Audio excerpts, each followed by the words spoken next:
Hello दोस्तों, नमस्कार। एक बार फिर से हम आप लोगों का अपने इस यूट्यूब चैनल पर स्वागत करते हैं। मित्रों, आज का जो हमने टॉपिक लिया है उसके अंतर्गत आप लोग देख पा रहे होंगे कि हम आज बात करने वाले हैं एडगर डेल का शंकु अनुभव। एडगर डेल का शंकु अनुभव, ठीक है।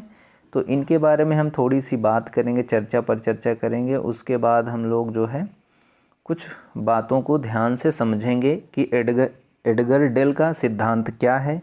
इस शिक्षा तकनीकी में एक मनोवैज्ञानिक आधार जो इन्होंने प्रदान किया है उसका बेसिक कॉन्सेप्ट क्या है, इनके कितने सिद्धांत हैं, और ये बहुत ज़्यादा प्रायः पूछे भी जाते हैं, चाहे नेट जेआरएफ का पेपर हो या एजुकेशन पीजीटी का पेपर हो, या और साथ ही साथ हायर में आपको बताएं उत्तर प्रदेश के अंतर्गत जो विज्ञापन नंबर 50 था उसके अंतर्गत ये क्वेश्चन पहला ही आईसीटी के अंतर्गत पूछा गया सवाल था कि शंकु का अनुभव किसने दिया था, यानी शंक्वाकार शिक्षा तकनीकी का जो सिद्धांत था वो किसने दिया था।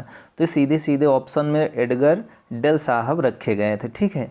तो इसके पॉइंट ऑफ व्यू से बहुत ही ज़्यादा महत्वपूर्ण टॉपिक हो जाता है। तो आइए देखते हैं हम लोग बिना समय गंवाए हुए कि एडगर डेल का सिद्धांत क्या है।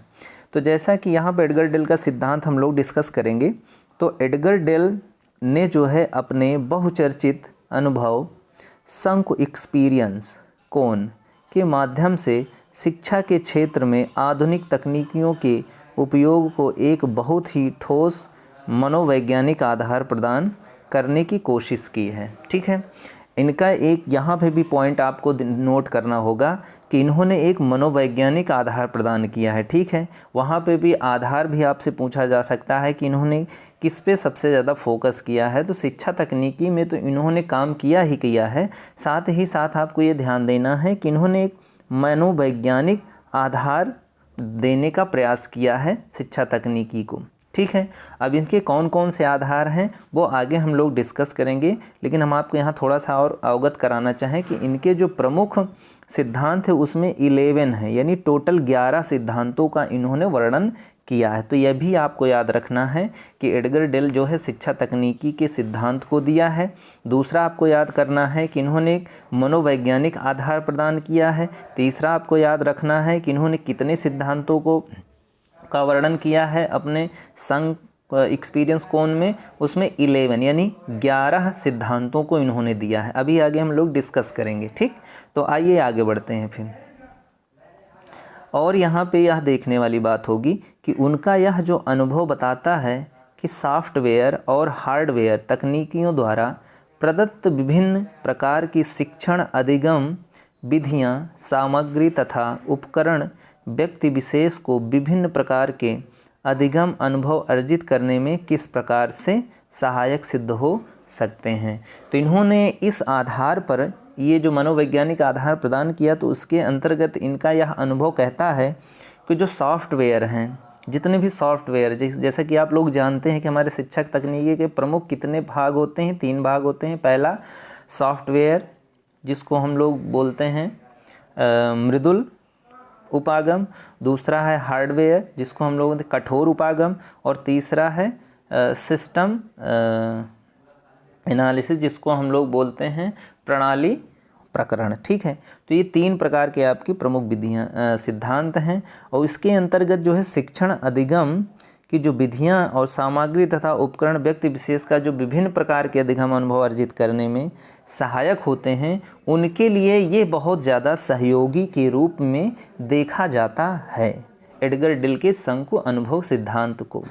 तो अब यहाँ पे हम यह बात करेंगे कि इनके जो विभिन्न 11 सिद्धांत हैं वो कौन कौन से हैं, और उनका क्रम भी आपको याद रखना होता है। कभी कभी क्रम से भी सवाल पूछ लिया जाता है कि इसमें से कौन पहले होगा, कौन बाद में होगा, फिर कौन बाद में होगा, फिर कौन बाद में होगा।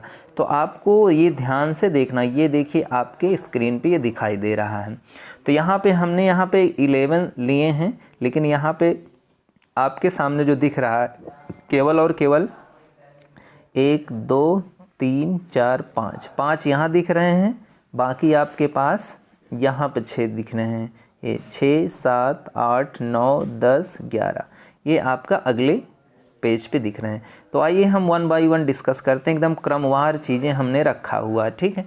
तो एडगर डेल का शंकु अनुभव, अब देखो एडगर डेल के सबसे पहले आपको जो है आप चलेंगे तो देखेंगे पहला जो आपके शीर्ष पे होगा, शीर्ष पे कभी कभी पूछ लेता है शंकु के बिल्कुल शीर्ष पे कौन सा सिद्धांत या वर्णित किया गया है। तो इसमें सबसे पहला शाब्दिक प्रतीक, आपके सामने शाब्दिक प्रतीक याद रखना होगा, ठीक है, वर्बल सिंबल्स, ठीक है। और दूसरे पोजीशन पे आता है दृश्यात्मक प्रतीक, जिसको हम इंग्लिश में विजुअल सिंबल्स बोलते हैं, ठीक है। शाब्दिक प्रतीक होता है, फिर हम वो जो विद्यार्थी हैं उसको समझना है दृश्यात्मक प्रतीक, ठीक है। फिर आपके तीसरे पोजीशन पे आता है रेडियो प्रसारण। इसी तरीके से हम लोग चौथे पोजीशन पे आते हैं स्थिर चित्र। स्थिर चित्र को हम लोग स्टिल पिक्चर बोलते हैं, स्टिल पिक्चर, ठीक है। फिर पांचवें पोजीशन पे आता है चलचित्र। चलचित्र को हम बोलते हैं मोशन पिक्चर। तो आपकी ये 5 हो गए इधर, ठीक। आगे जो 6 हैं उसके बारे में हम लोग बात कर लेते हैं। फिर आपका जो है छठे पोजीशन पे आता है प्रदर्शित सामग्री। प्रदर्शित सामग्री को हम एग्जिबिट्स बोल देते हैं इंग्लिश में, ठीक है। और आपके 7वें पोजीशन पे आ जाता है भ्रमण। भ्रमण मतलब फील्ड ट्रिप्स हमारे जो होते हैं। फिर आपका आ जाता है 8वें पोजीशन पे प्रदर्शन। प्रदर्शन को हम लोग डिमॉन्स्ट्रेशन बोलते हैं, ठीक है। 9वें पोजीशन पे आ जाता है अभिनयात्मक भागीदारी। अभिनयात्मक भागीदारी हमारा जो है ड्रामेटिक पार्टिसिपेशंस हो जाता है, ठीक है।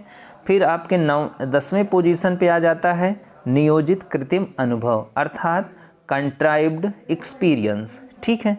आपके पास 11 पोजीशन पे आ जाता है वास्तविक प्रत्यक्ष अनुभव, जिसे हम लोग रियल डायरेक्ट एक्सपीरियंस बोलते हैं। तो आपको ये क्रम आपको बिल्कुल याद रखने होंगे। एडगर डेल के शंकु के अनुभव जो भी हैं उसको आपको क्रमवार याद करने होंगे।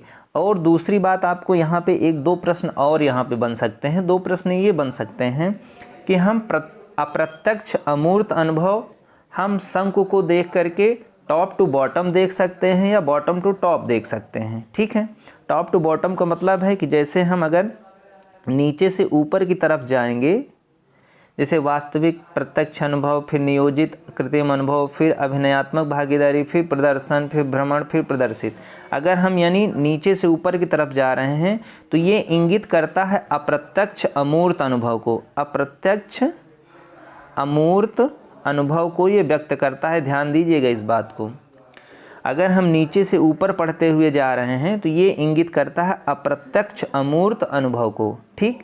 अब अगर हम ऊपर से नीचे की ओर आ रहे हैं, ऊपर से नीचे की ओर आ रहे हैं तो ये व्यक्त करता है प्रत्यक्ष मूर्त अनुभव। प्रत्यक्ष मूर्त अनुभव को ये व्यक्त करता है, ठीक है। और जब नीचे से ऊपर जाते हैं तो अप्रत्यक्ष अमूर्त अनुभव व्यक्त करता है। तो ये भी कभी भी क्वेश्चन आपसे बन सकता है कि एडगर डेल के शंकु में अगर हम नीचे से ऊपर की तरफ जाएं तो वो किस चीज़ को प्रदर्शित करता है, तो वो अप्रत्यक्ष अमूर्त अनुभव को व्यक्त करता है। जबकि हम जब शीर्ष से, शंकु के शीर्ष से हम यानी बॉटम पे आते हैं, नीचे की तरफ आते हैं, तो वो किस चीज़ को इंगित करता है, प्रत्यक्ष मूर्त अनुभव को व्यक्त करता है, ठीक है। बाकी आपके पास ये पूरा जो है शंकु है, आप इसको देख सकते हैं और नोट भी कर सकते हैं। तो ये था आपका एडगर डेल का शंकु अनुभव का कथन। अब इसमें भी बहुत सारी बातें हो सकती हैं, तो उसके लिए बहुत लंबा वीडियो हो जाएगा। जैसा कि हम शाब्दिक प्रतीक क्या होता है इसके बारे में पूरा डिस्कस करें, फिर दृश्यात्मक प्रतीक क्या होता है अलग है, रेडियो प्रसारण, स्थिर चित्र, चलचित्र, उसके बाद जो है प्रदर्शित सामग्री, भ्रमण, प्रदर्शन, अभिनयात्मक भागीदारी, नियोजित कृत्रिम अनुभव, वास्तविक प्रत्यक्ष अनुभव। अगर आप कमेंट करेंगे, अगर इनको आप अलग अलग टॉपिक वाइज अगर देखना चाहते हैं या हम अगर एक अलग वीडियो बनाएंगे तभी ये पूरा कंप्लीट हो पाएगा, अदरवाइज़ यहाँ पे ये सारी बातें नहीं हो सकती हैं। तो आज हम लोग यहीं पर रखते हैं चीज़ों को, फिर हम लोग नए वीडियो में मिलते हैं। तब तक मित्रों, जय हिंद।